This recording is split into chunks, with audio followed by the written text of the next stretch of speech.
Robert Greene's The 48 Laws of Power. It's a book that's all about how influence really works. And today, we're diving into one of its most subtle and, honestly, most powerful strategies, Law 31. This isn't about using brute force. Oh no. This is about the art of making people choose to do exactly what you want them to do. So let's just jump right in with the central question here. How do you actually guide someone to a decision that you've already made for them, but you do it in a way that makes them feel like they're the one in the driver's seat? And here it is, straight from the source. Law 31. Control the options. Get others to play with the cards you deal. The idea is so simple, but it's incredibly profound. It's all about shaping the playing field so that literally any choice they make ends up serving your purpose anyway. This quote just nails the whole concept, doesn't it? It's not about forcing anyone's hand. It's about creating this beautiful illusion of choice. Your target feels empowered, like they're making a free decision, which makes them a willing participant in a script that you wrote from the very beginning. Okay, so to see just how devastatingly effective this can be, we need to look at a real-world example. And for this one, we're going back to 16th century Russia for, well, a masterclass in manipulation from none other than Ivan the Terrible. So you gotta picture the scene here. Ivan's power was seriously on the ropes. He was being challenged at every turn by the boyars, who were Russia's powerful aristocrats. He knew he had to reassert control, but a direct head-on attack, that would have been political suicide. So what did he do? Well, his strategy was pure genius. First, he created a crisis by just leaving. He abandoned Moscow, and just like he predicted, chaos erupted. The boyars couldn't handle it, and the people got desperate. And that's when he made his move. He offered them a choice. You can have more of this anarchy, or you can have me back, but with absolute unchecked power.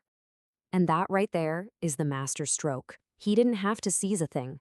By controlling the only two available options, Ivan made his power grab look like the will of the people. They actually chose their own subjugation because the alternative he presented them was so much worse. Now, okay, Ivan's method was pretty extreme, but the principle underneath it all can be applied in all sorts of ways. So let's open up the strategist toolkit and look at a few different flavors of Law 31. First up, we have a tactic that art dealers like the famous Ambroise Vollard absolutely perfected. You show a client, say, 5 paintings. You let them think about it, then you casually mention one has just been sold, or the price on another is about to go up. You see what's happening? You're triggering that powerful fear of missing out. Suddenly, the pressure is on, and they scramble to buy one of their remaining options before they're all gone. You just guided their choice by playing with scarcity.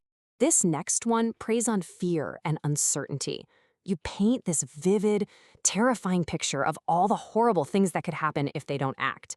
And then you offer them a simple, safe path forward, which, of course, is the path you wanted them to take all along. You become their savior from a crisis that you basically invented in their mind. Ah, a classic from the con artist playbook. If you can make someone complicit in something shady, you've essentially handcuffed their fate to yours. All of a sudden, their options shrink down to almost nothing. Betraying you means exposing themselves, so their best choice is to stick with you, no matter what. And finally, we have the most aggressive version, the dilemma. Here, you frame the situation so that your opponent only has 2 moves they can make, and both of them benefit you. It's heads you win, tails they lose. You force them to choose the lesser of 2 evils, and you design them both. They get gored no matter which way they turn. But here's the thing. Controlling the options isn't always the right play. Like any tool of power, you have to know when not to use it. And that's what Robert Greene calls the reversal. So let's break this down. On the one hand, you control the options when your own power is a little shaky and you have to be indirect. But sometimes granting freedom is the smarter move. You can let your rivals act freely to see what they're really made of, maybe spy on their plans or, just give them enough rope to hang themselves.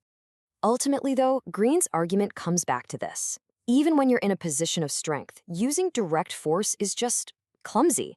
The appearance of choice, that illusion of freedom, it's almost always the more elegant, more effective, and more sustainable way to get what you want. And that leaves us with one last thing to think about.